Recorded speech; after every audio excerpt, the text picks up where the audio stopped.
Welcome, Crow's Cupboard Tribe. This is your Pisces 2022 horoscope. Pisces, you've always been a real Casanova. This is not the year for that. This is the year for you to recreate yourself. Think about where your charisma has been wasted and where it has been properly invested. Emphasize the good, downplay the bad, but change everything about yourself. The other night I was watching a documentary about a young man who unfortunately had come to be known for some bad behavior, and his instinct was to get a facelift. That's good to some extent because it buys you more time to continue on the route you've been on. But for you, Pisces, I think something more than just a surface change is called for. You need to do something that is altering you on the molecular level. I'm speaking metaphorically when I say that, not literally. You need to change the very source of your charisma. If people have always complimented you on the flash in your eyes, you can keep that, but you need to put more effort into something all new, like the brightness of your smile. If someone has always said what a wonderful dresser you are, then obviously don't change out your wardrobe. You can keep it, but now think about how easily you smile.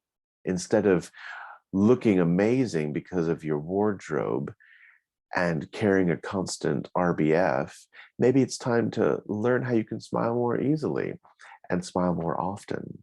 Practice smiling when no one's looking, because not only will it change your outlook, it will also change the way others approach you.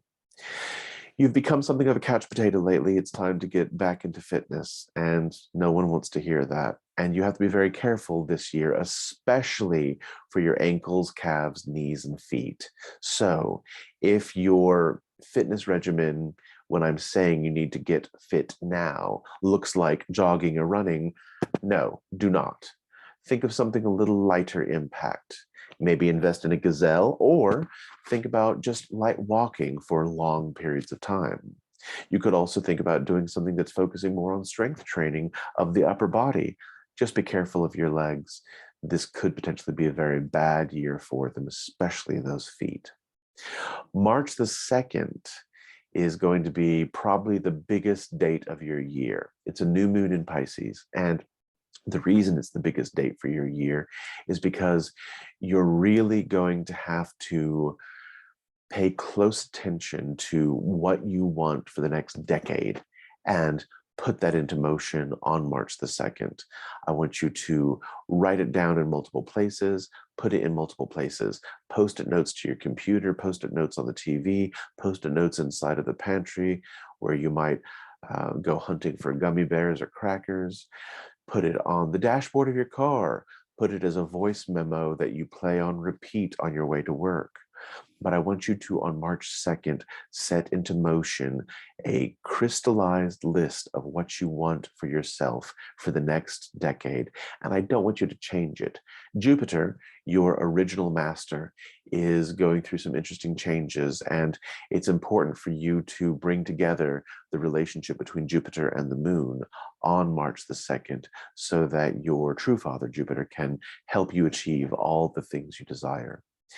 As you know, February 18th is when the sun's entering your sign. You'll feel invigorated, but I want you to funnel whatever kinds of flights of fancy or emotional misbehavior you might be having into physical activity, as long as it's controlled, careful, and low impact. Think yoga, think Pilates. Those are both very good options for you. March 9th is when Mercury will be entering your sign. You'll have clarity of thought, and it's a good time for you to drop the dreaminess. You have rose-colored glasses, and you spend a lot of time lost in your imagination. This is a good time for you to think about money-making endeavors.